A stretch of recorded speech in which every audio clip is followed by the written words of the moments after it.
Hi guys and welcome back to the channel smart student education UPSC. दोस्तों आज है तारीख 8 सितंबर 2025 और दिन है सोमवार।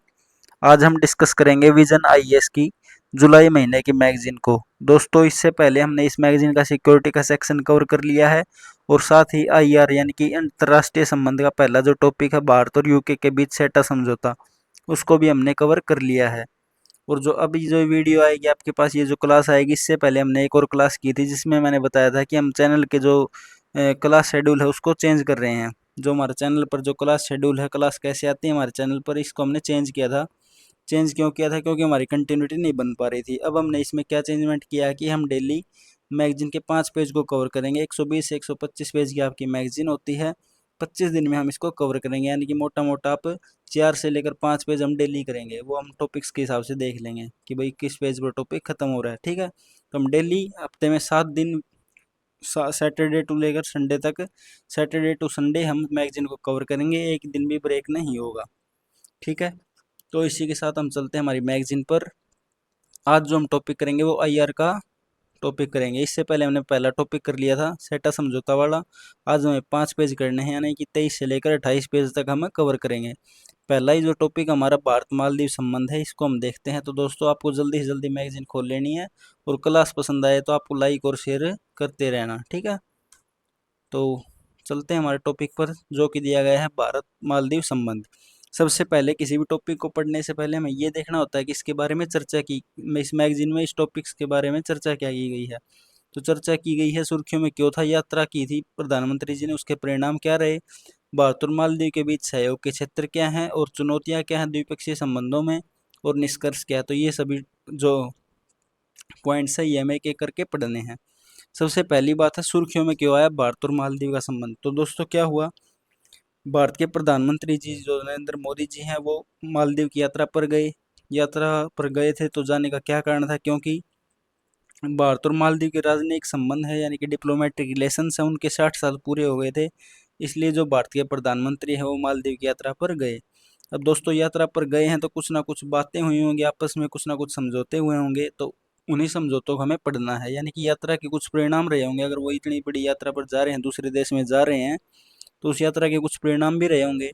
तो सबसे पहली जो बात की गई है वो है भारत द्वारा क्या किया गया। भारत द्वारा मालदीव को 4850 करोड़ रुपए की आर्थिक मदद देने का वादा किया गया। लाइन ऑफ क्रेडिट की सुविधा दी गई। लाइन ऑफ क्रेडिट क्या होता है दोस्तों की, मालदीव जब चाहे भारत से अपने हिसाब से लोन ले सकता है। जब उसको जितनी लोन की जरूरत होगी तो वो ले सकता है। यानी कि भारत द्वारा 4850 करोड़ रुपए की आर्थिक मदद मालदीव को दी गई है। साथ ही इसके अलावा भारत ने क्या किया है, भारत ने कहा कि मालदीव ने जो पहले से लोन लिए हैं भारत से, अब वो उनको आसान किस्तों में चुका सकता है। यानी कि जो ऋण का जो वार्षिक भुगतान है उसको भारत ने कम कर दिया है। कम करने का क्या मतलब है दोस्तों, जैसे मान लो मालदीव ने लोन ले रखा है भारत से, पहले वो 100 रुपये देता था वर्ष में। अब भारत ने क्या कहा कि भैया हम इसको कम कर रहे हैं, आप वर्ष में कितने रुपए दे दो, 100 की जगह आप 80 दे दो। तो क्या होगी, भुगतान को कम कर दिया भारत ने, है ना।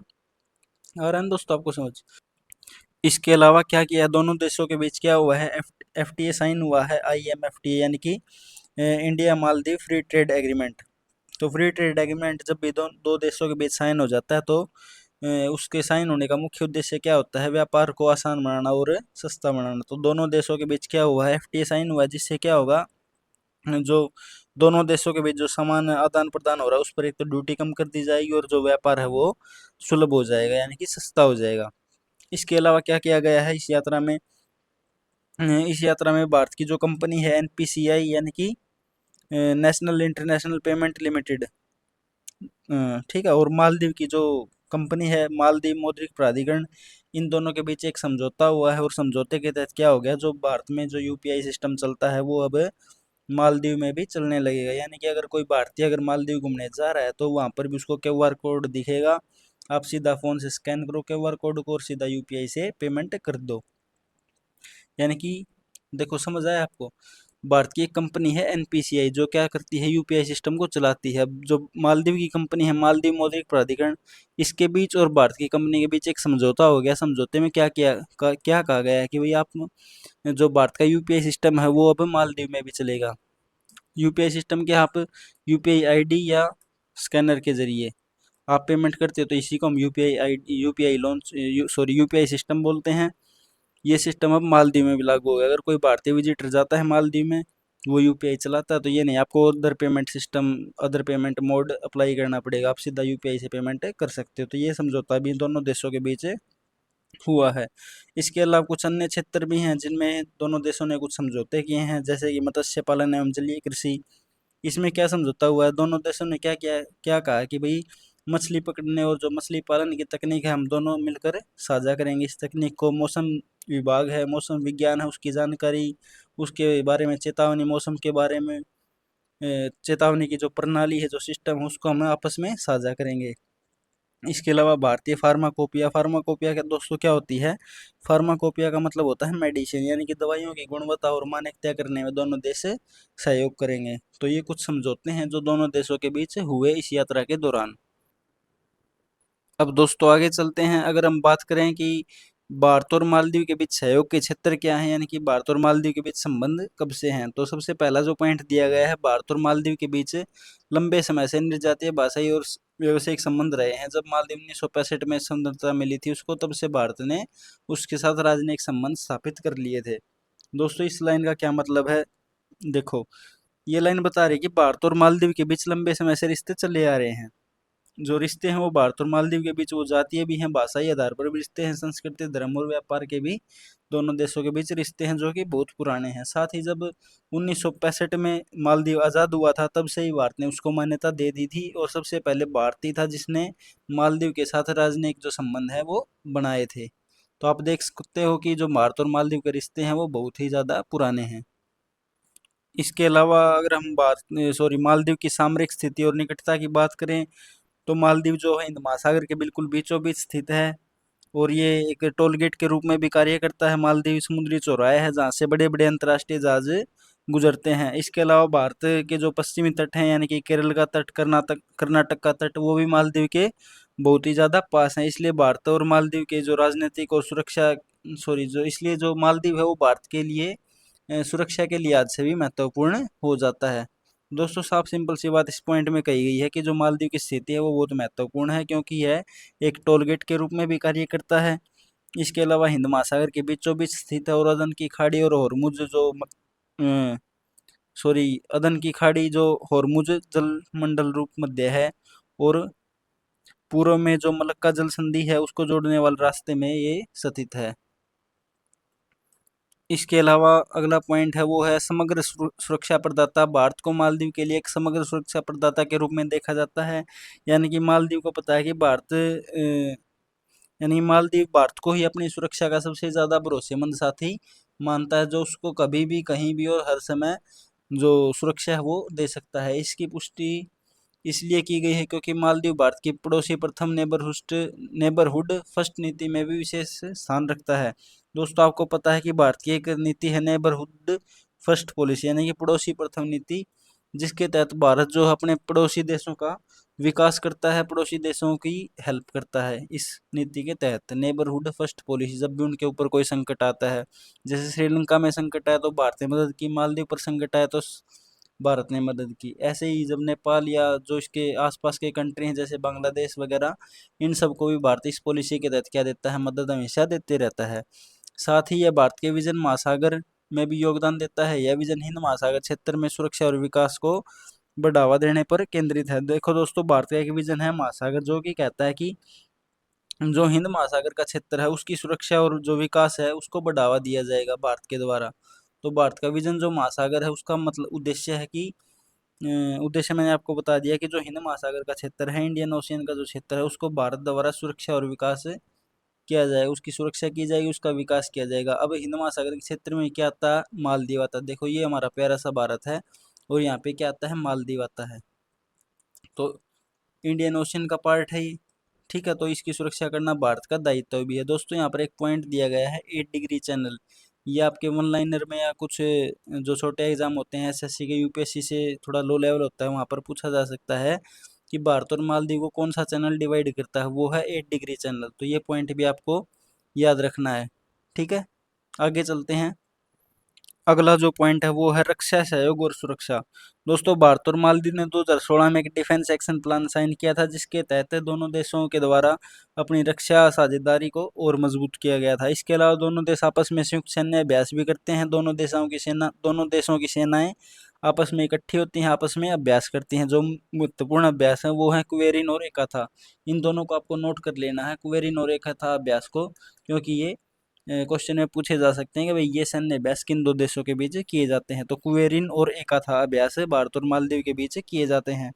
इसके अलावा मालदीव कोलंबो सिक्योरिटी कॉन्क्लेव का संस्थापक सदस्य भी है। दोस्तों ये कॉन्क्लेव क्या है? कोलंबो सिक्योरिटी कॉन्क्लेव ये क्या है? इस कॉन्क्लेव के द्वारा समुद्री सुरक्षा को बढ़ावा दिया जाता है, यानी कि समुद्र की सुरक्षा करना दोनों देशों का दायित्व है। तो भारत और मालदीव इस कॉन्क्लेव के तहत आपस में दोनों इकट्ठे होते हैं और दोनों समुद्र की सुरक्षा करने में तत्पर रहते हैं।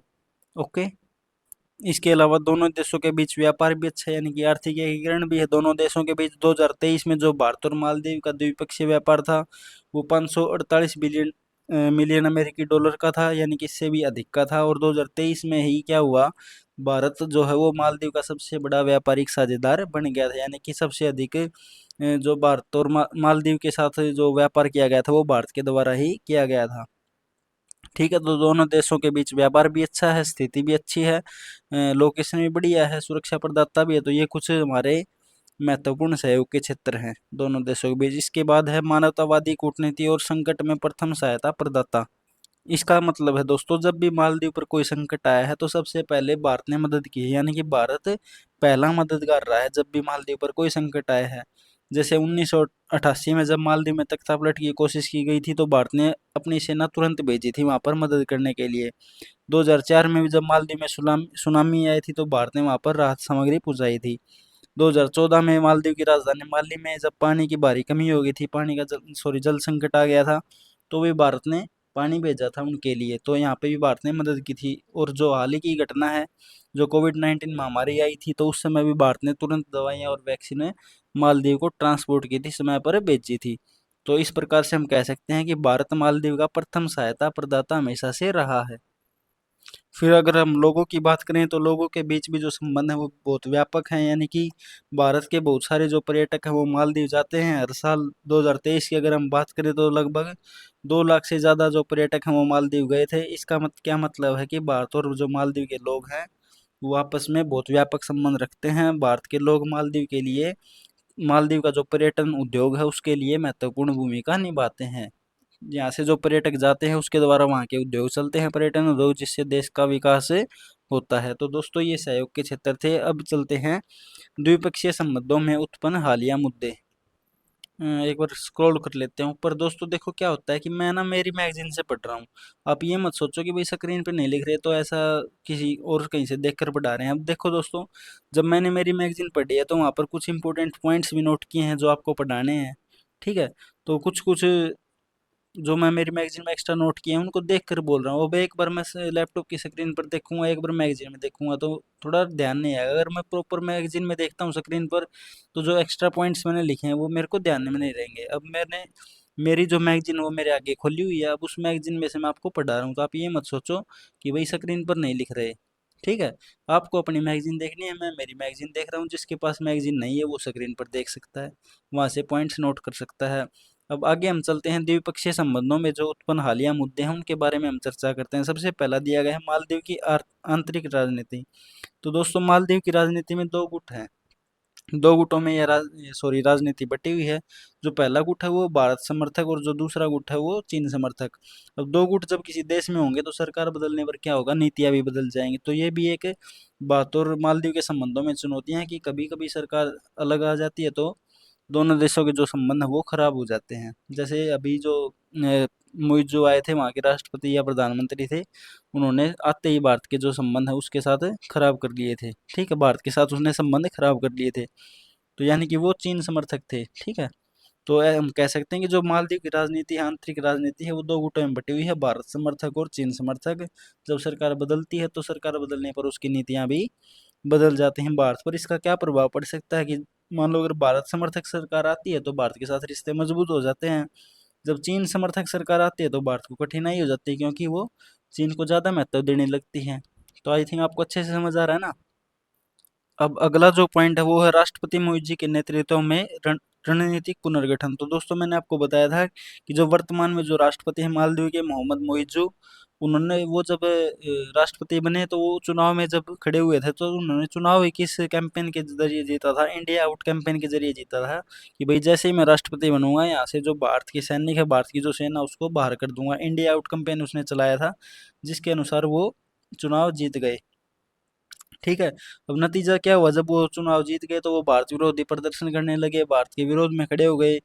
तो नतीजा क्या हुआ, जो भारत की जो हाइड्रोग्राफिक सर्वे होनी थी, हाइड्रोग्राफिकल सर्वेक्षण होना था भारत को, उसको रद्द करना पड़ा। हाइड्रोग्राफिकल सर्वे क्या होता है कि भाई हम समुद्र को नापते हैं, ठीक है, तो ये कुछ समुद्र को नापा जाता है, तो ऐसी कुछ सर्वे होनी थी, वो भारत को कैंसिल करनी पड़ेगी। साथ ही भारत के जो सेना के जो सैनिक थे, भारत की जो सेना थी वो भी मालदीव से वापस मंगानी पड़ी भारत को। ठीक है। तो ये कुछ हो गए थे वह के किसके कारण, जो सॉरी मालदीव के जो राष्ट्रपति आ गए थे मोइजू, जो कि चाइना समर्थक थे। ठीक है। तो ये कुछ चुनौतियां होती हैं दोनों देशों के संबंधों के बीच में। इसके अलावा दिया गया है मालदीव ने अपनी नीति को इंडिया फर्स्ट से बदलकर मालदीव फर्स्ट कर दिया था। यानी कि मालदीव जो पहले भारत पर हमेशा वो रहता था, टिका हुआ रहता था, भारत पर निर्भर रहता था, इंडिया फर्स्ट पॉलिसी थी कि भाई हमें कुछ भी चाहिए होगा तो हम इंडिया इंडिया को प्रेफर करेंगे। उसने क्या कर दिया, मोइजू ने आते ही मालदीव फर्स्ट को प्रेफर किया, यानी कि भैया हम मालदीव को इतना विकसित करेंगे कि हमें किसी और पर निर्भर नहीं होना पड़े। ठीक है। तो ये कुछ सरकार बदलती है तो भाई नीतियां भी बदल जाती हैं, विचार भी बदल जाते हैं। अब जब मोइजू आए तो भारत पर इसका क्या प्रभाव पड़ा, भारत का जो मालदीव पर प्रभाव था वो कमजोर हो गया, क्योंकि आपको भी पता है कि भारत उस समय कैसी स्थिति में था। ठीक है। इसके अलावा क्या हुआ, जो चीन जैसा देश है उसका प्रभाव मालदीव में बढ़ गया, यानी कि उसको जगह मिल गई। साथ ही भारत की जो स्थिति है वो हिंद महासागर में भी कमजोर हुई, क्योंकि उसका जो मालदीव देश है वो भारत के हाथों से कहीं ना कहीं जाते दिख रहा था। अब जो अगला पॉइंट दिया गया है वो चीन का प्रभाव। अब दोस्तों आपको चाइना की रणनीति तो पता ही है कि चाइना पहले लोन देता है, फिर उसको अपने डेब्ट ट्रैप में फंसा लेता है, और जब वो देश लोन चुका नहीं पाता तो उसका कुछ हिस्सा अपनी तरफ है मांग लेता है कि भाई मैं इस हिस्से को कब जाऊंगा, मैं मेरे को ये हिस्सा चाहिए। तो चाइना की हमेशा से ये रणनीति रही है। अब 2014 में क्या हुआ था, मालदीव ने क्या किया, जो चाइना की बेल्ट एंड रोड इनिशिएटिव है उसका हिस्सा बन गया मालदीव। अब उसका हिस्सा बन गया तो चाइना ने वहाँ पर बड़े प्रोजेक्ट जो हैं वो शुरू कर दिए, जैसे चाइना मालदीव फ्रेंडशिप ब्रिज उसने बनाने की कोशिश की। तो इससे क्या होता है, जब ऐसा चाइना मतलब चाइना जैसे देश वहाँ पर आता है तो जो भारत की जो रणनीतिक स्थिति है वो भारत पर भी प्रभाव पड़ता है, और उसकी स्थिति भी कहीं ना कहीं ऐसे देश में कमजोर होती है। अब चीन क्या है, वो मालदीव को लोन भी देता है, उसकी आर्थिक मदद भी करता है, और इसी आर्थिक मदद के जरिए उस देश पर अपनी पकड़ मजबूत कर लेता है। तो ये चाइना की हमेशा से स्ट्रेटजी रही है, जिसको भारत हमेशा ये कह सकते हो कि आप टक्कर देता रहता है। अब इसके अलावा मालदीव में एक और कमी है भाई, आर्थिक अस्थिरता है वहाँ पर। आर्थिक अस्थिरता के कारण क्या होता है, उसकी अर्थव्यवस्था मजबूत नहीं हो पाती। साथ ही विश्व बैंक का अनुमान है कि जो 2027 तक मालदीव का कर्ज है उसकी जीडीपी का कितना हो जाएगा, लगभग और लगभग 135.7% हो जाएगा। तो ये मालदीव के लिए बहुत बुरा खतरा है मालदीव के लिए। अब अगर ऐसा होता है तो मालदीव को क्या करना पड़ेगा, और जो देश हैं उनसे लोन लेना पड़ेगा, उनसे कर्जा लेने के लिए मजबूर होना पड़ेगा। अब इसका भारत पर क्या प्रभाव होगा, जब मालदीव की आर्थिक अस्थिरता आती है मालदीव में तो भारत पर क्या प्रभाव होगा इसका। और जब मालदीव कर्ज में डूब जाएगा तो वो चाइना के पास जाएगा, चाइना पर ज़्यादा निर्भर हो जाएगा, क्योंकि भारत से ज़्यादा पैसा उसको चाइना के पास मिलेगा। ठीक है। तो वो चाइना पर निर्भर हो जाएगा। जब चाइना जैसा देश मालदीव की मदद कर रहा है तो भारत का क्या होगा, आर्थिक और जो रणनीतिक प्रभाव है वह मालदीव पर घट जाएगा। ठीक है। अब अगला जो पॉइंट है वो है कट्टरपंथ। दोस्तों देखो आपको पता है कि जो कुछ असामाजिक तत्व होते हैं, जैसे असामाजिक तत्व कह सकते हो, यानी कि जो आतंकवादी संगठन होते हैं उनके कुछ आप कह सकते हो कि उनके एजेंट्स, जैसे अलकायदा एक संगठन है, आईएसआईएस जो संगठन है, इन संगठनों के जो आतंकी होते हैं वो हर देश में मौजूद होते हैं। तो ऐसे ही मालदीव में भी मौजूद हैं।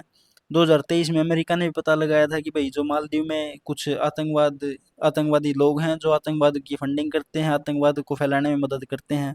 अब अगर ऐसे देश ऐसे आप कह सकते हो कि अगर ऐसे देश में अगर ऐसे लोग रह रहे हैं जो आतंकवाद फैलाते हैं, आतंकवादी विरोधी घटनाओं को अंजाम देते हैं, तो भारत के खिलाफ भी वो हमले भड़का सकते हैं। भारत के खिलाफ भारत की जो छवि है उसको भी मालदीव में खराब कर सकते हैं। इससे भारत की जो तटीय सुरक्षा है और जो पर्यटन उद्योग है उस पर बुरा असर पड़ सकता है, क्योंकि वहाँ भारत के लोग नहीं जाएंगे, भारत के लोग नहीं जाएंगे तो मालदीव के खिलाफ उसकी, सॉरी, मालदीव के लिए भारत के लोगों की क्या पड़ेगी, क्या होगा, बुरी इमेज बन जाएगी।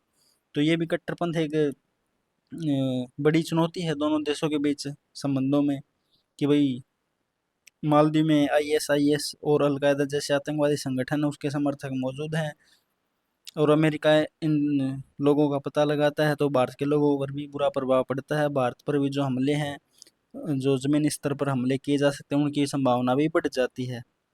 ठीक है, तो भारत को अपनी तटीय सुरक्षा अच्छी रखनी चाहिए।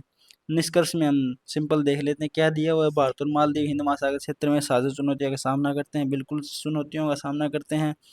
दोनों देशों की जो सुरक्षा और विकास पर भी प्रभाव पड़ता है इसका, बिल्कुल। तो आप निष्कर्ष भी आप आसानी से पढ़ोगे तो आपको समझ आ जाएगा। तो आपको बताना है कि आपको ये टॉपिक समझ आया या नहीं। साथ ही हमारे लैपटॉप की बैटरी भी 23% बची है, तो थोड़ी देर बाद मैं इसको दोबारा रिकॉर्ड करूँगा। दोस्तों देखो, आप कहोगे कि भैया आप लाइव क्यों नहीं आ रहे। लाइव नहीं आने का एक कारण यही है कि जब लैपटॉप में एक साथ माइक चलता है, एक साथ बोर्ड भी चल रहा है, स्क्रीन भी चल रही है, ओबीएस है, फिर सारे सिस्टम अगर एक साथ चलते हैं ना, तो 100% बैटरी केवल 1 घंटे चल पाती है। बीच में लाइव में अगर मैं चार्ज लगाऊंगा लैपटॉप को तो माइक बंद हो जाएगा, तो फिर वही वही लाइव डिस्टर्ब हो जाएगी क्लास, है ना। तो लाइव ना आने का एक कारण ये भी है, इसलिए मैं धीरे धीरे रिकॉर्ड करके डाल देता हूँ। एक बार एक सेक्शन कंप्लीट किया, बैटरी बची है तो दूसरा कर लिया। अब देखो, जैसे अब बैटरी 22% आ गई तो थोड़ी देर चार्ज लगूंगा, फिर से रिकॉर्ड करूँगा। तो दोस्तों आप सहयोग करते रहा करो। अब थोड़ी देर बाद मैं दूसरा टॉपिक रिकॉर्ड करूँगा। ओके, तब तक आप इस टॉपिक को पढ़ो। अब दोस्तों चलते हैं हमारे अगले टॉपिक पर, जो कि हमारा ब्रह्मपुत्र नदी पर चीन की जल विद्युत परियोजना, China's hydro power project on the Brahmaputra river. तो दोस्तों ये सुर्खियों में क्यों है, क्योंकि चीन ने तिब्बत में यातलुंग सांगपो, यानी कि जो हमारी ब्रह्मपुत्र नदी है, जिसको हम तिब्बत में किस नाम से बोलते हैं, यातलुंग सांगपो नदी हम बोलते हैं, इस पर चाइना द्वारा एक डैम परियोजना बनाई जा रही है, उसका निर्माण शुरू कर दिया गया है। जो डैम परियोजना का नाम है वो है मैडोग डैम परियोजना, मैडोग मेगा डैम परियोजना। तो ये एक डैम बनाया जा रहा है चाइना के द्वारा, जिसके चलते ही है जो खबर है सुर्खियों में रही है। अगर हम इस खबर के अलावा अन्य तथ्यों की बात करें तो चाइना क्या कह रहा है, चाइना कह रहा है कि यह जो डैम है यह सिर्फ बिजली बनाने तक सीमित नहीं है, इससे हम तिब्बत का औद्योगिकरण भी करेंगे। चाइना कह रहा है कि ये केवल हम भाई इससे बिजली उत्पादित नहीं करेंगे, बल्कि इससे हम तिब्बत का जो औद्योगिकरण भी करेंगे। अब औद्योगिकरण कैसे होगा, यानी कि इंडस्ट्रियलाइजेशन कैसे होगा। तो चाइना कह रहा है कि डैम बनने से उद्योग लगेंगे, वहाँ पर लोगों को रोजगार मिलेगा, और रोजगार मिलने से साथ ही क्षेत्र का विकास भी होगा। तो चाइना बोल रहा है कि भाई हम केवल इस डैम बनाने से, जब हम ये डैम बना लेंगे तो ये इसका उद्देश्य ये नहीं है कि केवल बिजली उत्पादन हो, बिजली उत्पादन तो होगा ही, इसके अलावा जो तिब्बत की अर्थव्यवस्था है उसको भी हम मजबूत करेंगे। तो चाइना ऐसा बोल रहा है। फिर है चीन मेडोक बांध परियोजना को एक नवीकरणीय ऊर्जा पहल और तिब्बत के लिए आर्थिक प्रोत्साहन के रूप में प्रस्तुत करता है, जो 2060 तक कार्बन तटस्थता के उसके लक्ष्य का समर्थन करती है। दोस्तों अब चाइना क्या कह रहा है, चाइना कह रहा है कि जो हम ये प्रोजेक्ट बना रहे हैं ये ग्रीन एनर्जी यानी कि हरित ऊर्जा पहल को क्या करता है, समर्थन करता है। हरित ऊर्जा पहल का यानी कि नवीकरणीय ऊर्जा पहल, रिन्यूएबल एनर्जी, यानी कि जो ये हम डैम बना रहे हैं यह रिन्यूएबल एनर्जी पर बेस है, ग्रीन एनर्जी पर बेस है मतलब इसका मतलब क्या है, इसका मतलब है कि जो डैम है वो कोयला या पेट्रोल जैसी जो प्रदूषण फैलाने वाली ऊर्जा होती है उस पर निर्भर नहीं रहेगा। उस पर निर्भर नहीं रहेगा तो किस पर निर्भर होगा, वो स्वच्छ ऊर्जा पर निर्भर रहेगा, यानी कि पानी जो होगा उसके द्वारा बिजली बनाई जाएगी। इससे चीन का जो लक्ष्य है 2060 तक कार्बन तटस्थता यानी कि कार्बन न्यूट्रल होने का जो लक्ष्य है चीन का, कि भाई हम 2060 तक ऐसे बन जाएंगे कि हम बिल्कुल ही कार्बन उत्सर्जित न करें। तो यह जो डैम बनाएगा चीन, ये इसके इस लक्ष्य को भी पूरा करता है, जो कि है 2060 तक कार्बन तटस्थता वाला देश होना। ठीक है, तो ये इसलिए यह खबर सुर्खियों में थी। अब हम देखते हैं आगे क्या है, कि जो मेडोक डैम परियोजना है उसके बारे में हमें बताया गया है, एक एक पॉइंट को हम देखेंगे। दोस्तों देखो, अगर आपको ये पॉइंट समझ नहीं आया कि चीन का 2060 तक कार्बन तटस्थता का उद्देश्य है, तो इसका मतलब क्या है कि भाई चीन ने सिंपल सा लक्ष्य रखा है कि 2060 तक वह कार्बन न्यूट्रल कंट्री बन जाएगा। कार्बन न्यूट्रल का मतलब कि वह जितना प्रदूषण करेगा, जितना प्रदूषण कम करेगा, सॉरी, जितना प्रदूषण करेगा उतना ही उसको संतुलित कर लेगा। ठीक है, तो चीन कहता है कि यह जो डैम हम बनाएंगे यह इस लक्ष्य को पाने में मदद करेगा और पर्यावरण को अच्छा बनाएगा। तो ये इसका मतलब है। आई थिंक अब आपको अच्छे से क्लियर हो गया होगा। अब दोस्तों आपको ना एक बात सोचनी है कि भाई अगर चाइना ऐसा डैम बना रहा है तो भारत के लिए क्या ये चिंता का विषय है? तो दोस्तों भारत के लिए बिल्कुल चिंता का विषय है, क्योंकि क्या होगा अगर भाई ब्रह्मपुत्र नदी पर चाइना डैम बना रहा है तो ये जो भारत में पानी आ रहा है उसका बहाव भी कम करेगा, उसके बहाव पर भी असर पड़ेगा। साथ ही अगर पानी चाइना ऊपर पानी रोक लेता है तो भारत में सूखा जैसी स्थिति जो है वो उत्पन्न हो सकती है। अगर चाइना द्वारा पानी एकदम छोड़ दिया जाता है तो भारत में बाढ़ की स्थिति भी उत्पन्न हो सकती है।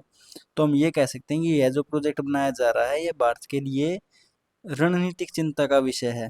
ठीक है, तो आपको भारत के पॉइंट ऑफ व्यू से भी लेके चलना। दोस्तों मैं बता रहा था ना कि मैंने आपकी मैगजीन, जो मेरी मैगजीन है उसमें कुछ एक्स्ट्रा पॉइंट्स नोट किए हैं। तो मैंने मेरी मैगजीन में ये पॉइंट भी डाला है कि भाई ये जो डैम बनाया जा रहा है चाइना के द्वारा, क्या है भारत के लिए चिंता का विषय है? तो भाई बिल्कुल चिंता का विषय है भारत के लिए, क्योंकि जो ब्रह्मपुत्र नदी है वो तिब्बत से निकल कर ही भारत में आती है। अगर उसका पानी बीच में ही रोक रहे तो भाई भारत के लिए तो ऑब्वियसली बात है कि चिंता का विषय तो बनेगी। ठीक है।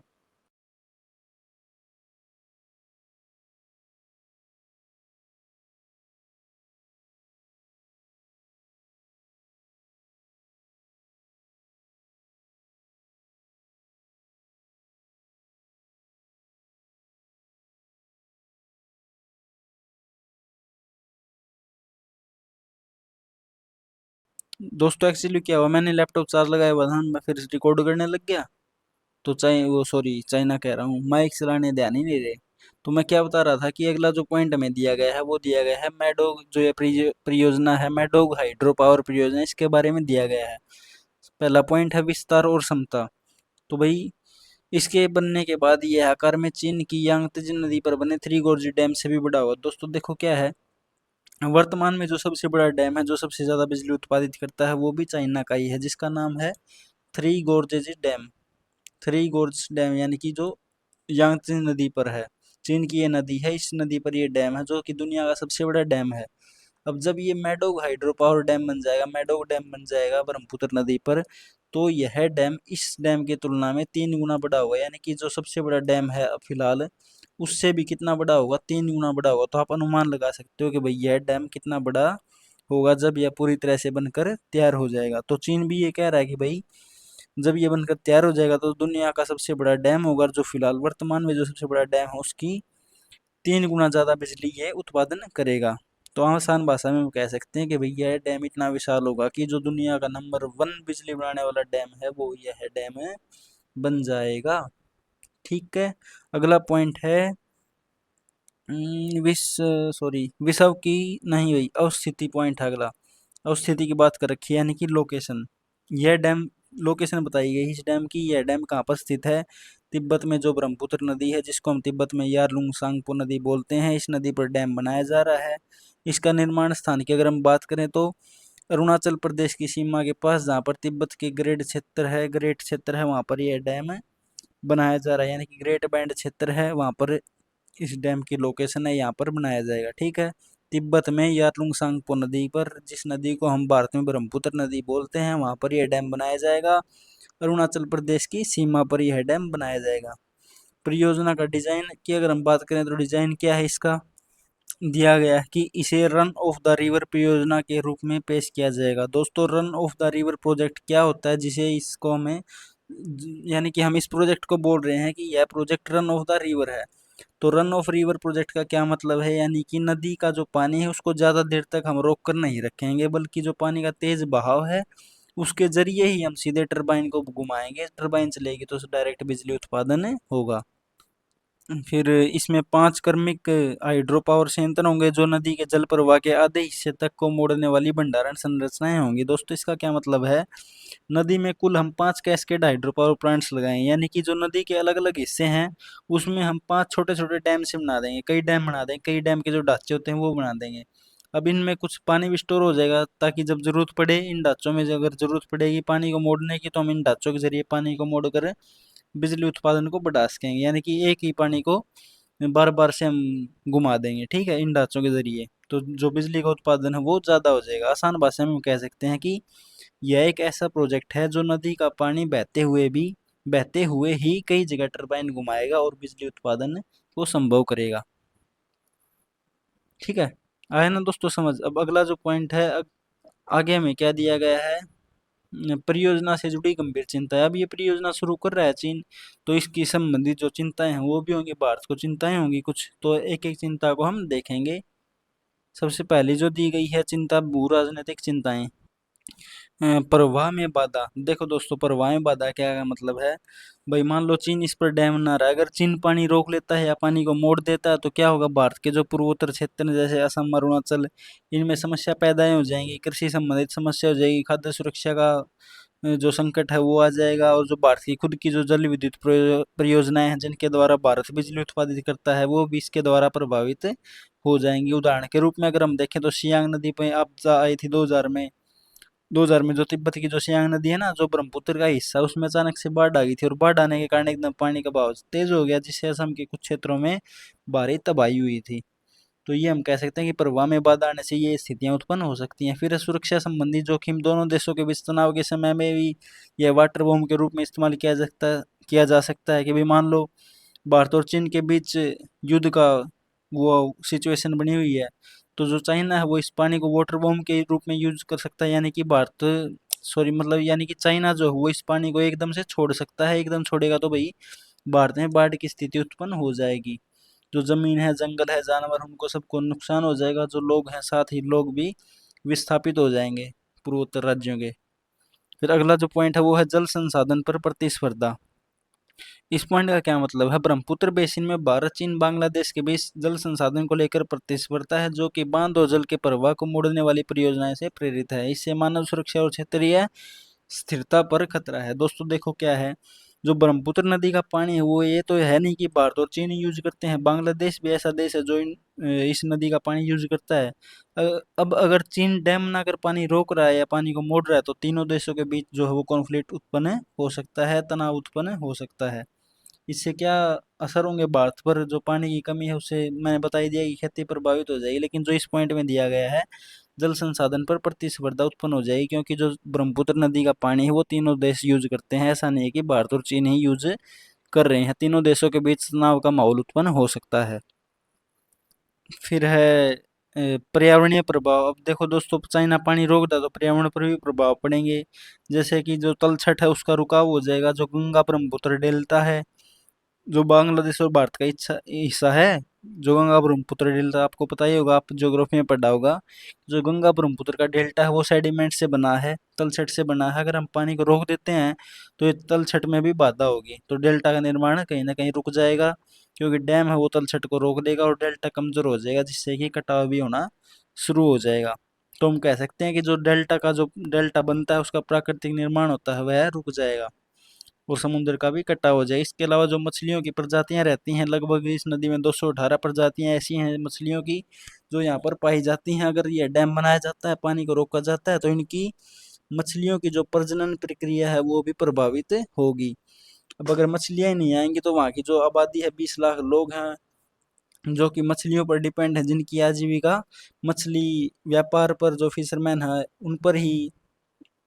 देखो दोस्तों क्या है, लगभग 20 लाख लोग ऐसे हैं जिनकी आजीविका वो कमाते हैं, वो केवल मछलियों के द्वारा कमाते हैं। इनमें कौन लोग शामिल हैं, जो फिशरमैन है, जो मछली व्यापारी हैं, वो शामिल हैं। अगर डैम बनता है तो मछलियां प्रभावित होंगी तो इनका व्यापार भी प्रभावित होगा, जिससे इनकी आजीविका को भी खतरा उत्पन्न हो जाएगा। ठीक है, अब आया ना समझ आपको अच्छे से। इसके अलावा जो सबसे महत्वपूर्ण खतरा है वो है आपदा के प्रति सुभेद्यता। अब दोस्तों, जहाँ पर जिस लोकेशन पर यह डैम बनाया जा रहा है वो क्षेत्र भूकंप क्षेत्र 5 में आता है। भूकंप क्षेत्र 5 का मतलब है कि यह क्षेत्र बहुत ही ज्यादा संवेदनशील क्षेत्र है, यानी कि यहाँ पर भूकंप और भूस्खलन की जो स्थिति होती है, संभावना होती है, वो बहुत ज्यादा अधिक होती है। अगर हम डाटा की बात करें तो 2024 में तिब्बत में जो भूकंप आया था वो 7.5 तीव्रता का भूकंप था। ठीक है, और अगर ऐसा भूकंप आता है यहाँ पर तो जो डैम टूटने का खतरा वो उजागर हो जाएगा। अगर डैम टूटता तो भैया मैंने आपको बताया कि एकदम से बाढ़ आ सकती है, वहां से लोग भी विस्थापित हो सकते हैं, जो कृषि होगी, खाद्य सुरक्षा होगी, जल विद्युत परियोजनाएं हैं, उन सब का विनाश हो जाएगा। तो आपदा के प्रति भी वल्नरेबल है ये क्षेत्र। सुभेद्यता का मतलब होता है वल्नरेबल। वल्नरेबल यानी कि इस क्षेत्र में आपदा आने की जो चांस है, संभावनाएं हैं, वो बहुत ही ज्यादा अधिक हैं या बहुत ही ज्यादा हैं। ठीक है, अब आगे चलते हैं हम दोस्तों। आगे जो दिया गया है इस बॉक्स को हम बाद में देखेंगे। आगे की राह दिए गए हैं कि भी हमने चुनौतियां पढ़ ली। ये पढ़ लिया कि चाइना इस नदी पर बना रहा है डैम बना रहा है। अब देखेंगे कि आगे की राह कि हम कैसे इन चुनौतियां का सुझाव दे सकते हैं, चुनौतियों का सामना कर सकते हैं। ठीक है, चलो देखते हैं एक एक करके। सबसे पहला पॉइंट दिया गया है कि भारत की संभावित प्रक्रिया, कि भाई भारत क्या क्या प्रक्रिया दे सकता है जब ये चाइना ऐसा काम कर रहा है। तो सबसे पहला पॉइंट दिया गया है रणनीतिक कदम। रणनीतिक कदम में बताया गया है कि चीन द्वारा ब्रह्मपुत्र नदी के ऊपरी हिस्से में डैम बनाया जा रहा है। भारत इस प्रक्रिया के रिस्पॉन्स में क्या कर सकता है कि भारत भी अरुणाचल प्रदेश का जो क्षेत्र है सियांग पर मल्टीपर्पज प्रोजेक्ट चला सकता है इस अरुणाचल प्रदेश के हिस्से में।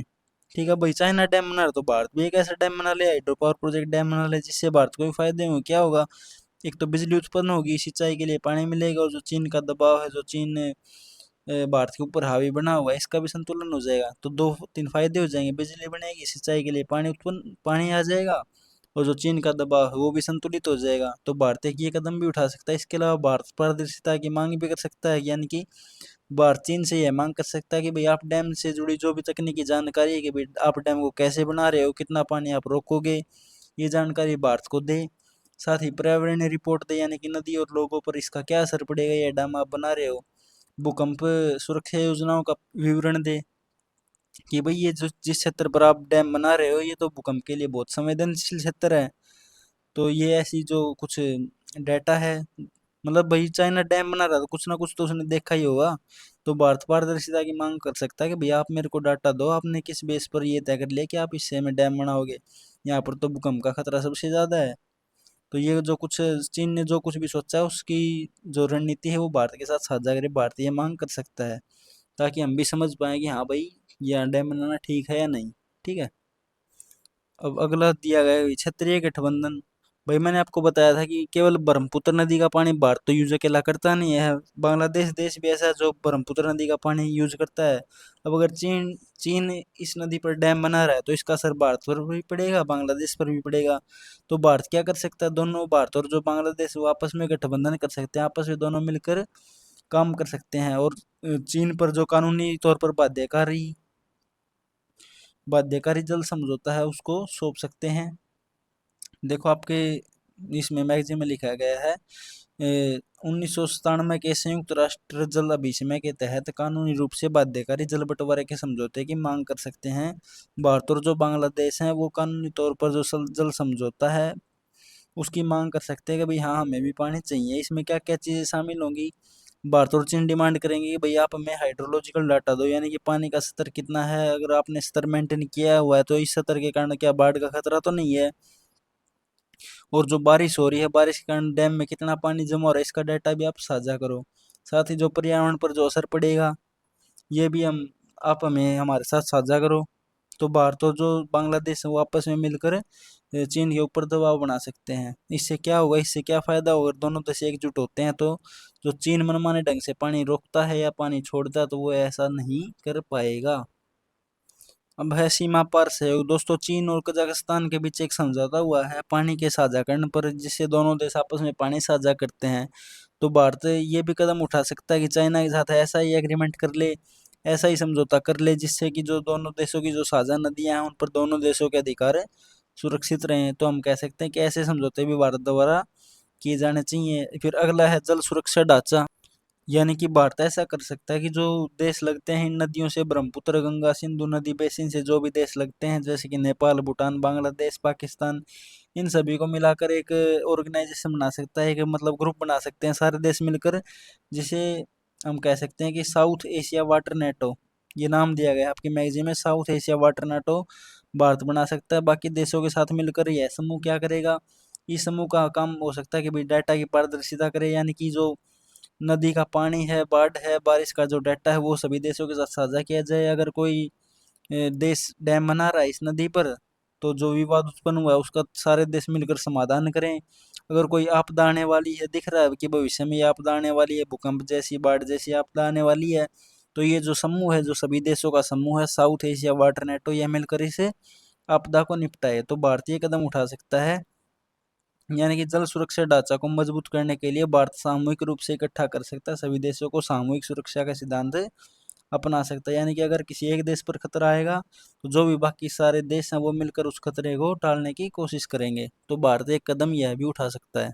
अब दोस्तों लास्ट में एक लाइन दी गई है, इस दिशा में नाइल बेसिन इनिशिएटिव और मैकांग रिवर कमीशन से सर्वोत्तम पद्धतियों एवं सीख को अपनाया जा सकता है। देखो ये जो नाइल बेसिन इनिशिएटिव है और मेकोंग रिवर कमीशन है, ये पत्तियां क्या है, इसमें इन पत्तियों के तहत सभी देश हैं वो साझा नदियों पर समझौते मतलब जो देश हैं उनकी जो साझा नदियां हैं जो एक दूसरे देश से लगती हैं, एक से ज़्यादा देश से लगती हैं, उन देशों ने समझौते किए हुए हैं नदियों के पानी के ऊपर। अगर कोई भाई पानी शेयर करते हैं तो वो भी समझौते के तहत करते हैं, अगर कोई आपदा आती है तो वो भी एक साथ मिलकर उस आपदा का निपटान करते हैं। तो भारत इन समझौतों से सीख ले सकता है, जो ये पद्धतियां अपनाई जा रही हैं दूसरे देशों के द्वारा, इन पद्धतियों से सीख ले सकता है भारत। ऐसी पद्धतियां हम भी अपना सकते हैं, इस लाइन का ये मतलब है। ठीक है, तो अगर भारत ऐसा जो सभी पॉइंट्स दिए गए हैं अगर भारत ऐसा कर लेता है तो चीन की जो मनमानी उस पर नियंत्रण हो जाएगा, बाढ़ और जो पानी की जो समस्या है आपदा है उसका खतरा भी कम हो जाएगा, पड़ोसी देश हैं उनके साथ भारत का सहयोग मजबूत होगा, साथ ही जो पर्यावरण और लोग हैं उनकी सुरक्षा भी बेहतर हो जाएगी। यही आपका निष्कर्ष है। आई थिंक आपको ये टॉपिक बहुत ही अच्छे से समझ आ गया होगा, इससे अच्छे से भैया आई थिंक मैं एक्सप्लेन नहीं कर सकता। और जो हमने ये प्रण लिया है कि हम अब डेली मैगजीन के 5 पेज किया करेंगे, इससे मेरे को भी लग रहा है एक तो अच्छी क्वालिटी आएगी और रेगुलरिटी भी बनी रहेगी, क्योंकि मेरे ऊपर भी ज़्यादा बर्डन नहीं आएगा। मेरे को भी यार ये लगता रहता था कि एक साथ मेरे को एक सेक्शन में 10 टॉपिक है तो एक साथ 10 के 10 पढ़ाने हैं। अब मेरे को ये पता है डेली मेरे को भाई 3-4 टॉपिक कवर करने हैं, तो 3-4 को मैं अच्छे से कवर करूंगा और आपको भी अच्छे से समझ आएगा। आप भी अगर डेली 1 घंटा करंट अफेयर पढ़ते हो तो कोई बड़ी बात नहीं है। सब 12-13 घंटे की तो क्लास लेनी चाहिए करंट अफेयर की, और ऊपर से जो विजन आई इसकी मैगजीन है वो टॉपर्स के द्वारा सजेस्ट की जाती है। सभी टॉपर्स जो होते हैं इस मैगजीन को पढ़ते हैं, इससे आपकी न तो परी की तैयारी तो होती है, इसके साथ साथ मेंस की तैयारी भी हो जाती है। तो आप जो बच्चा इसको रेगुलर पढ़ रहा है ना भाई उसको तो पता ही है कितना हम अच्छे से रिस्पॉन्स कर पा रहे हैं मेंस के क्वेश्चन में, जो आपके पास डाटा इकट्ठा रहता है। तो आप इसको रेगुलरिटी से पढ़ते रहा करो। और मेरी क्लास तो भी देखनी है आपको, अच्छी सी क्लास है, धाकड़ सी क्लास है, देखते रहो, लाइक करते रहो, शेयर करते रहो। ठीक है, अब थोड़ी देर बाद दूसरा टॉपिक रिकॉर्ड करेंगे, बैटरी हो गई है लो। ओके, लाइक शेयर कमेंट करते रहा करो भाई, मेरे पेरेंट्स भी आपके कमेंट्स देखते हैं।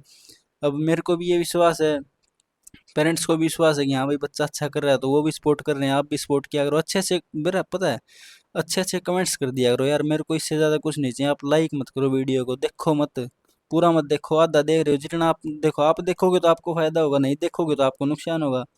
अब मेरे को तो क्लास रिकॉर्ड कर दी है मैंने तो, अब एक बच्चा देखता तो भी मेरे को उतना ही फायदा है, बाकी देखते तो मेरे को उतना ही फायदा है। आप कम से कम अच्छे कमेंट्स तो ड्रॉप कर सकते हो ना, कई बच्चे तो कमेंट ही नहीं करते, व्यूज आए हुए हैं वीडियो पर 200 300 600 व्यू, कमेंट आ रहे हैं 2 या 3। अच्छे अच्छे कमेंट किया करो भाई, मेरे पेरेंट्स भी देखते हैं यार, समझो आप इस बात को, मेरे को भी अच्छा मोटिवेशन, सभी दोस्त देखते हैं यार। सही बताऊँ ना, सर्कल में इतने फ्रेंड्स हैं किसी का भी सपोर्ट नहीं है। और जो ये मैगजीन मैं आपके लिए लेके आ रहा हूँ ना, केवल और केवल मेरी बदौलत लेके आ रहा हूँ, ना किसी दोस्त का सपोर्ट है ना किसी और का, केवल पेरेंट्स को पता है, मेरे को पता है, सब दोनों का आपस में सपोर्ट है। कोई भी एक सिंगल दोस्त ऐसा नहीं है जो साथ में खड़ा हो। तो आप समझ सकते हो कि भाई कितने बर्डन के साथ मेरे को ये मैगजीन आपके साथ डिस्कस करनी होती है। तो भाई अच्छे अच्छे कमेंट किया करो, अब दोस्त भी देखेंगे उनको भी लगेगा हाँ यार बंदे में कुछ तो है जो ये पढ़ा रहा है ना। तो भाई अच्छे अच्छे कमेंट्स किया करो। ओके, अब दोस्तों जो अगला टॉपिक हमारा वो है भारत अफ्रीका संबंध। सुर्खियों में क्यों रहे भारत अफ्रीका संबंधों को हम क्यों बढ़ रहे हैं, क्योंकि भारत के प्रधानमंत्री ने हाल ही में अफ्रीका के 2 देशों जैसे गाना और नामीबिया देश की यात्रा की। और उन्होंने इस यात्रा में कहा कि जो अफ्रीका के लक्ष्य हैं वो ही भारत की प्राथमिकता है, यानी कि अफ्रीका जो चाहता है उसी को पूरा करना ही भारत का दायित्व है, भारत के लिए सबसे जरूरी है। अब दोस्तों यात्रा कर रहे हैं प्रधानमंत्री जी, 2 देशों की यात्रा की है, गाना और नामीबिया देश की।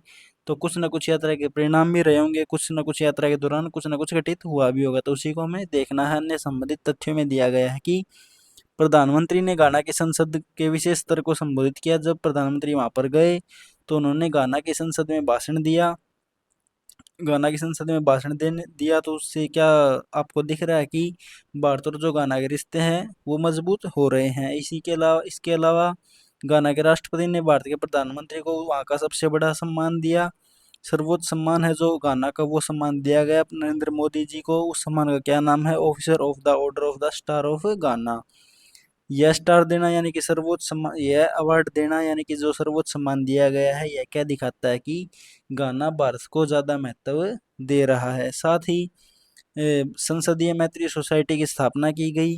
यह सोसाइटी क्या करेगी, दोनों देशों की जो संसद है उसके बीच सहयोग और दोस्ती को बढ़ाने का यह काम करेगी। संसदीय मैत्री सोसाइटी, नाम से ही स्पष्ट हो रहा है, संसदीय मतलब संसद की, मैत्री मतलब फ्रेंडशिप, सोसाइटी यानी कि दोनों देशों की जो संसद है, जनप्रतिनिधि हैं यहाँ के संसद के, उन दोनों के बीच सहयोग को बढ़ाएगी और यानी कि दोस्ती को बढ़ाएगी।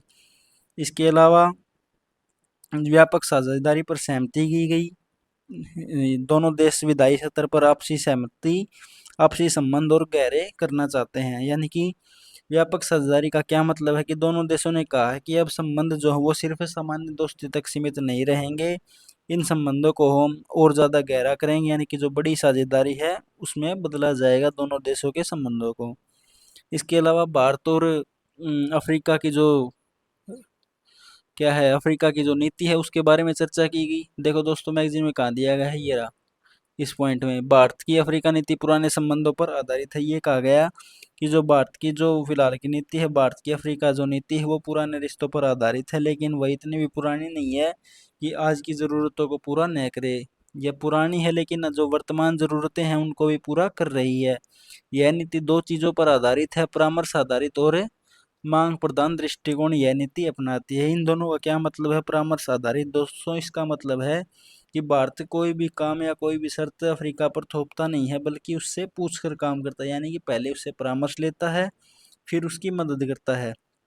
परामर्श का क्या मतलब, पहले उससे वही डिस्कस करेगा, परामर्श करेगा, और फिर उसकी अगर मांग है, अगर अफ्रीका मांग कर रहा है तो ही उसको मदद भेजता है। यानी कि भारत और अफ्रीका के बीच जो नीति है वह परामर्श आधारित और मांग प्रधान दृष्टिकोण रखती है। फिर से मैं बता रहा हूँ क्या मतलब है इसका। भारत जो है अपनी सीधे शर्तें थोपता नहीं है, बल्कि अफ्रीका से पहले पूछता है, पूछकर ही काम करता है। अगर अफ्रीका को भारत से मदद चाहिए, किसी मदद की ज़रूरत है, तो ही भारत उसकी मदद करता है। ठीक है, तो इसी को हम क्या बोलते हैं, परामर्श आधारित और मांग प्रधान। पहले परामर्श करेगा और अगर उसकी मांग है, अफ्रीका की मांग है, तो ही मदद करेगा। और इस नीति में दोनों देश समान के भागीदार हैं, दोनों देश अच्छे तरीके से क्या कर रहे हैं, अपनी भूमिका निभा रहे हैं समान रूप से। ठीक है। इसके अलावा इस नीति में यह नीति 2018 में भारत के प्रधानमंत्री द्वारा रेखांकित कंपाला सिद्धांतों पर आधारित है। तो यह नीति कंपाला सिद्धांतों पर आधारित है। कंपाला सिद्धांत की देखो हमारे दोस्तों इस मैगजीन में भी डिस्कस किया गया है। कंपाला सिद्धांत क्या है, कंपाला सिद्धांत आप कह सकते हो, अगर मैं कहूँ भाई बिल्कुल ही नॉर्मल भाषा में, अगर मैं कहूँ कि कंपाला सिद्धांत क्या है, तो भाई क्या हुआ था, 2007 में भारत और अफ्रीका सम्मेलन हुआ था। कहाँ पर हुआ था, युगांडा की राजधानी है कंपाला, उस जगह पर यह सम्मेलन हुआ था। यहीं वहीं से इसका नाम पड़ा कंपाला सिद्धांत है। तो इस सम्मेलन में 2007 में दोनों देशों ने कुछ इम्पोर्टेंट जो पॉइंट्स हैं उन पर डिस्कस किया था कि भाई आगे ये दोनों देश कैसे विकसित करेंगे।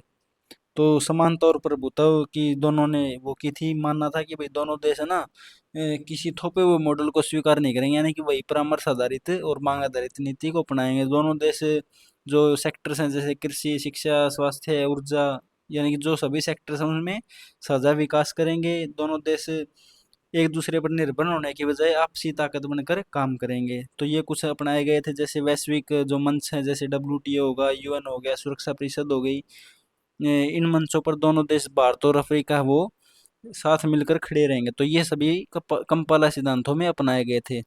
ठीक है, तो यही आपकी इसमें इसमें दिए गए हैं बॉक्स में कि वही अफ्रीका बाजार तक पहुंच बढ़ाने, यानी कि दोनों देश विकास करेंगे, एक दूसरे का कृषि उत्पादकता को बढ़ाएंगे, आतंकवाद से निपटने के लिए समन्वित कार्रवाई करेंगे, एक मतलब दोनों मिलकर काम करेंगे, सुरक्षा को बढ़ावा दिया जाएगा, अफ्रीकी युवाओं की जो आकांक्षा है उनको बढ़ावा दिया जाएगा, मजबूत किया जाएगा। मतलब आप समझ गए ना कि दोनों देश इन कंपाला सिद्धांत के जरिए दोनों देश आपस में मिलकर काम करेंगे। ये नहीं है कि भाई दोनों देश एक दूसरे के अपोजिट चल रहे हैं। ठीक है, अगर कोई भी चुनौती आती है जैसे जलवायु परिवर्तन हो गया, अफ्रीका के विकास के बारे में बात की गई हो, स्थानीय स्तर पर क्षमताओं का विकास हो, तो दोनों देश बिल्कुल ही एक साथ खड़े होकर काम करेंगे। तो यही कंपाला सिद्धांतों में कहा गया था। तो यहाँ तक आपको समझ आ गया ना। अब है आगे भारत के लिए अफ्रीका का रणनीतिक महत्व। एक बार दोस्तों मैं बैटरी चेक कर लेता हूँ, बिल्कुल ही हम डेड पॉइंट पे चल रहे हैं यार, कहीं बंद ना हो जाए बीच में। 18% बैटरी है। ठीक है, रिकॉर्डिंग भी अच्छे से चल रही है। दोस्तों क्लास को लाइक शेयर करते रहा करो भाई। अब है भारत के लिए अफ्रीका का रणनीतिक महत्व, कि भाई जो अफ्रीका है वो भारत के लिए किस प्रकार महत्वपूर्ण है, ये इस पॉइंट में बताया गया है। सबसे पहला है रणनीतिक व सामरिक और भू राजनीतिक महत्व, कि भाई अफ्रीका भारत का एक तो स्वाभाविक साझेदार रहा है। ग्लोबल साउथ की जो चिंताएं हैं वो दोनों देश वैश्विक मंचों पर आपस में उठाते रहे हैं। दोनों देश सुधार की मांग करते हुए हैं। ये नहीं कि भाई एक देश खड़ा हो गया दूसरा देश नहीं है, दोनों देश इकट्ठे हमेशा खड़े हुए हैं, कि इकट्ठे ही दोनों देशों ने आवाज उठाई है। ग्लोबल साउथ क्या होता है? विकासशील देशों के समूह को हम क्या बोलते हैं? ग्लोबल साउथ बोलते हैं। ठीक है। अगला पॉइंट है रक्षा क्षेत्र। दोनों देशों के बीच कुछ नौसैनिक अभ्यास होते हैं, जैसे मिलन और कैटलेस एक्सप्रेस। ये कुछ क्या बोल सकते हैं हम, अभ्यास है, नौसैनिक अभ्यास, जिसमें दोनों देशों की सेनाएं आपस में आती हैं, मिलजुल कर दोनों देशों की सेनाएं अभ्यास करते हैं, ताकि समुद्र की जो सुरक्षा है उसको बढ़ाया जा सके, शांति बनाए रखी जा सके। ठीक है, तो इस प्रकार हम कह सकते हैं कि दोनों देश अफ्रीका और भारत मिलकर हिंद महासागर क्षेत्र की सुरक्षा पर काम कर रहे हैं। ठीक है, फिर अगला जो पॉइंट है मेरे मैगजीन में भी और आपकी मैगजीन में भी क्या है, वो है आर्थिक। अगर हम आर्थिक रूप से बात करें तो भी दोनों देश आपस में बिल्कुल सहयोग कर रहे हैं। अफ्रीका का जो बाजार है वो बहुत ही तेजी से बढ़ता बाजार है। यहाँ पर बहुत सारे महत्वपूर्ण खनिज हैं जो कि भारत की फैक्ट्री, भारत की टेक्नोलॉजी और भारत के हरित विकास के लिए जरूरी हैं। जैसे कोबाल्ट हो गया, मैग्नीज हो गया, रेयर अर्थ मेटल्स हो गए, जो कि व्हीकल्स की हमारी बैटरी हैं और अन्य अन्य उपकरणों में इस्तेमाल लिए जाते हैं। अगर हम बात करें अफ्रीका में, तो अफ्रीका में विश्व के 48% कोबाल्ट और 47% मैग्नीज के भंडार हैं। और भारत अफ्रीका का तीसरा सबसे बड़ा व्यापारिक साझेदार भी रहा है। तो यानी कि हम कह सकते हैं दोनों देशों के रिश्ते जो हैं वो अभी भी अच्छे हैं, अच्छे से दोनों देश विकास कर रहे हैं। अब आगे बात आती है व्यापार की। तो भारत से जो अफ्रीका व्यापार करता है वो खनिज ईंधन का, खाद्य उत्पादों का, दवाइयों का निर्यात किया जाता है भारत से अफ्रीका को, यानी कि भारत से एक्सपोर्ट की जाते हैं। साथ ही भारत भी अफ्रीका से कुछ इंपोर्ट करता है, जैसे कच्चा तेल, हीरा हो गया, तांबा हो गया। ये सभी चीजें जो है वो भारत वहां से इंपोर्ट करता है। ठीक है। साथ ही भारत ने ड्यूटी फ्री ट्रेड प्रेफरेंस की भी शुरुआत की है बाजार तक पहुंच ताकि अच्छी हो उसके। ड्यूटी फ्री ट्रेड प्रेफरेंस की योजना की जो भारत द्वारा शुरुआत की गई है, जिससे जो अफ्रीका जैसे कम विकसित देश हैं उनको बिना टैक्स फ्री भारतीय बाजार में सामान बेचने का मौका मिल सके। तो इससे क्या होगा, जो अफ्रीका की चीजें हैं वो बाजार में आएंगी और अफ्रीकी देशों को भारत का जो बड़ा बाजार है उस तक पहुंच मिल पाएगी। इस पॉइंट का यही मतलब है, बाजार तक पहुंच का। ठीक है। अब आगे चलते हैं। आगे दिया गया है भारत की सॉफ्ट पावर कूटनीति। इसका मतलब है कि भाई भारत और जो अफ्रीका के रिश्ते हैं वो सिर्फ व्यापार और सुरक्षा तक ही सीमित नहीं है। इसके अलावा भारत अफ्रीका को स्कॉलरशिप, ट्रेनिंग, मेडिकल सेवाएं, ये कुछ टेक्निकल हेल्प होगी, ये सब भी भारत द्वारा अफ्रीका को दी जाती हैं। जैसे आईटीसी है, Indian technical and economic corporation, और आईसीसीआर की सुविधाएं वो दी जाती हैं। ऑनलाइन शिक्षा और स्वास्थ्य सेवाएं भी हैं जो भारत और अफ्रीका में शुरू की गई हैं। जो पोर्टल हैं जैसे ई विद्या भारती और ई आरोग्य भारती, इन नेटवर्क के जरिए अफ्रीका में भारत द्वारा ऑनलाइन शिक्षा और टेलीमेडिसिन सेवाएं दी जा रही हैं। यानी कि हम कह सकते हैं कि जो भारत की सॉफ्ट पावर कूटनीति है उसके जरिए ये सभी चीज़ किए जा रही हैं। भारत और अफ्रीका के रिश्ते सिर्फ व्यापार तक संबंधित नहीं है, बल्कि भारत इससे भी अलग सोचता है सॉफ्ट पावर के बारे में। सॉफ्ट पावर क्या होती है? जैसे शिक्षा, संस्कृति और संबंधों के बारे में, इसी को हम क्या बोलते हैं? सॉफ्ट पावर रणनीति बोलते हैं। तो भारत व्यापार और सुरक्षा से भी आगे काम कर रहा है, किसके लिए? अफ्रीका के लिए। फिर आगे दिया गया है प्रौद्योगिकी। यानी कि भारत अपनी जो डिजिटल तकनीक है वो अफ्रीकी देशों के साथ साझा करता है। उदाहरण के लिए हम कह सकते हैं कि मॉरिशस में यूपीआई और रुपए की शुरुआत की गई। तो हम कह सकते हैं कि भारत की जो टेक्नोलॉजी है, डिजिटल जो तकनीक है, वो अफ्रीका देशों के साथ भी साझा की जाती है। ठीक है। इसके अलावा भारत जो इंडिया स्टेक है, यानी कि डिजिटल पेमेंट और जो पहचान की तकनीक है, उसको भी अफ्रीका देशों के साथ साझा करने की क्या करता है? विजन रखता है, उसके साथ साझा करना चाहता है। ऊर्जा सुरक्षा की अगर हम बात करें तो अफ्रीका में नवीकरणीय ऊर्जा की बड़ी संभावना है। आपको भी पता है कि अफ्रीका में जो रिन्यूएबल एनर्जी है उसकी क्षमता बहुत ही ज़्यादा बड़ी है। जैसे 10 टेरावाट सौर ऊर्जा वहाँ पर है, 100 गीगावाट है, 15 गीगावाट भूतापीय ऊर्जा वहाँ पर है। तो भारत और अफ्रीका ने मिलकर एक आईएसए बनाया है, इंटरनेशनल सोलर अलायंस बनाया है, जो कि अफ्रीका में solar power project, green hydrogen innovation, इन सब के लिए वित्तीय मदद को बढ़ावा देता है। क्योंकि अफ्रीका भाई थोड़ा गरीब देश है, तो अफ्रीका और भारत ने मिलकर ये आईएसए बना दिया, जो कि अफ्रीका में इन इनिशिएटिव को चलाने के लिए, जैसे ग्लोबल सोलर फैसिलिटी चलाने के लिए, ग्रीन हाइड्रोजन प्लांट्स लगाने के लिए क्या करता है, अफ्रीका को वित्तीय मदद देता है, यानी कि फाइनेंशियल हेल्प अफ्रीका की करता है, जिससे दोनों देशों का समान विकास हो सके। अफ्रीका का विकास और भारत के लिए भी है जरूरी है। तो ये हमने क्या देख लिए, ये क्या थे, भारत और अफ्रीका के जो रणनीतिक महत्व था, दोनों देश आपस में सहयोग करें तो भाई क्या महत्व है। अब इसके बाद हम कर लेते हैं चुनौतियों की बात। भारत और अफ्रीका संबंधों में चुनौतियां क्या हैं। सबसे पहली जो चुनौती है वो है परियोजनाओं के क्रियान्वयन और डिलीवरी में देरी। तो भाई ये चीज़ तो भारत के साथ हमेशा से बनी आ रही है कि भारत की जो परियोजनाएं होती हैं वो बहुत धीरे चलती हैं या समय पर नहीं चल पाती, क्योंकि भारत काम ही थोड़ा धीमा चलता है, भारत में लोग ही ऐसे हैं। तो भारत ने अफ्रीका में सड़क, बिजली, ट्रेन और अस्पताल जैसी बड़ी परियोजनाएं चलाने का काम शुरू किया, पैसा भी लगाया, लेकिन जो ये काम करता है भारत वो बहुत धीरे चलते हैं, क्योंकि जो कागजी कार्रवाई एक तो वो ज़्यादा होती है, परियोजना की जो प्रक्रिया है वो बहुत ज़्यादा बड़ी होती है, साथ ही धन वितरण की समस्याएं होती हैं, पैसे का समय सही समय पर उपयोग नहीं हो पाता, दूर दराज के जो इलाके हैं वहाँ पर समान समय पर नहीं पहुँच पाता, यानी कि लॉजिस्टिक संबंधित चुनौतियाँ भी रहती हैं, जिससे जो परियोजनाएं हैं उनके क्रियान्वयन में देरी हो जाती है। तो ये एक बड़ी चुनौती है। वैश्विक मंचों पर कम प्रतिनिधित्व, भाई देखो ऊपर वाला पॉइंट था ना, जैसे परियोजनाओं के क्रियान्वयन में देरी। अब मान लो भारत का सामान है, भारत की जो सेवाएं हैं वो समय पर नहीं पहुंच रही, तो अफ्रीकी लोग क्या सोचते हैं कि भाई भारत तो काम करने में धीमा है, इससे जो भारत की छवि है ना वो उन लोगों के बीच में कमजोर हो पाती है, कमजोर हो जाती है। और वहाँ के लोग, जैसे चीन, चीन तो भाई सुपर फास्ट रहता ही है हर काम में, तो वहाँ के जो लोग हैं वो चीन पर ज़्यादा भरोसा करने लग जाते हैं, जिससे भारत की स्थिति कहीं ना कहीं हम कह सकते हैं कि कमजोर सी पड़ने लग जाती है। ठीक है, बैटरी 14% रहेगी भाई। अ, फिर है वैश्विक मंचों पर कम प्रतिनिधित्व। अफ्रीकी देशों को अब तक संयुक्त राष्ट्र सुरक्षा परिषद और अन्य वैश्विक निर्णयकारी समस्याओं संस्थाओं में स्थायी प्रतिनिधित्व नहीं मिल पाया है।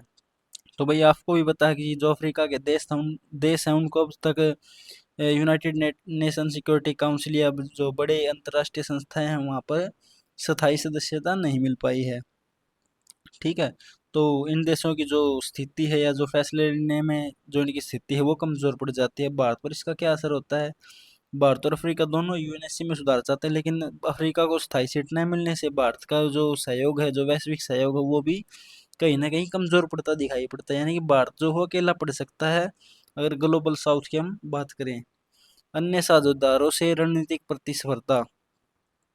अब भारत अफ्रीका को कम ब्याज पर कर्ज और ट्रेनिंग दे देता है, ये साफ सिंपल सी बात है, लेकिन जो चीन है वो भारत से भी कहीं ना कहीं आगे है, बड़े पैमाने पर वो निवेश करता है अफ्रीका में। बड़ी सड़कें, बड़ी बंदरगाहें, मेट्रो या बिजली प्रोजेक्ट्स की अगर हम बात करें तो वो भारत से भी तेजी से पूरा करता है वहाँ पर काम। इससे क्या होता है कि भारत भारत पर क्या असर होता है कि जो अफ्रीका के देश है वो चीन की ओर ज़्यादा झुक जाते हैं, तो हम कह सकते हैं कि भारत को अफ्रीका में अन्य जो देश हैं, अन्य जो साझेदार हैं जो चीन के जैसे हैं, उनसे भी प्रतिस्पर्धा मिलती रहती है, तो ये भी एक चुनौती है। फिर सुरक्षा और राजनीतिक अस्थिरता।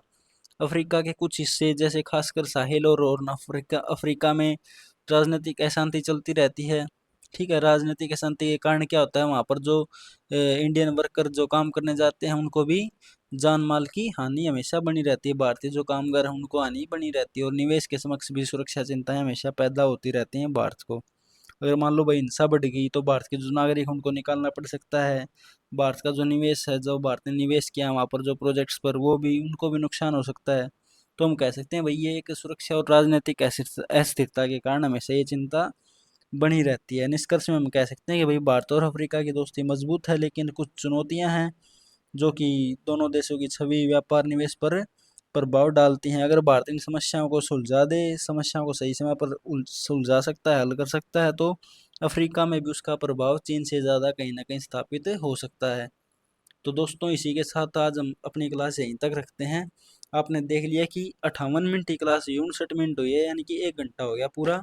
1 घंटे में हमने कितना टॉपिक कवर किए, एक दो ना सॉरी कितने पेज कवर किए, 1 2 3 4 5 और 6 पेज हमने कवर कर लिए हैं। तो जैसा कि मैंने टारगेट रखा था, हम 1 घंटा डेली पढ़ेंगे, जिसमें हम 6 से 5 से 6 पेज पढ़ेंगे, ऐसे करके हम प्रतिदिन करते करते पूरी मैगजीन को कवर कर लेंगे। अगर दोस्तों आपको क्लास अच्छी लगी है तो लाइक, शेयर और कमेंट करते रहा करें, आपके फीडबैक ही मेरा मोटिवेशन है।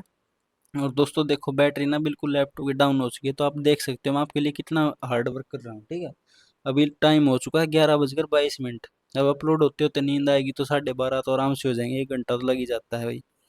1 घंटे की क्लास होगी आपके लिए, इतना ही मैं कर सकता था, आगे भी लाता रहूँगा आपके लिए वीडियो, ठीक है। क्लास को लाइक करें, कमेंट करें, शेयर करें, और आज के लिए इतना ही, धन्यवाद। कमेंट ज़रूर करना भाई। Okay, bye bye, good night.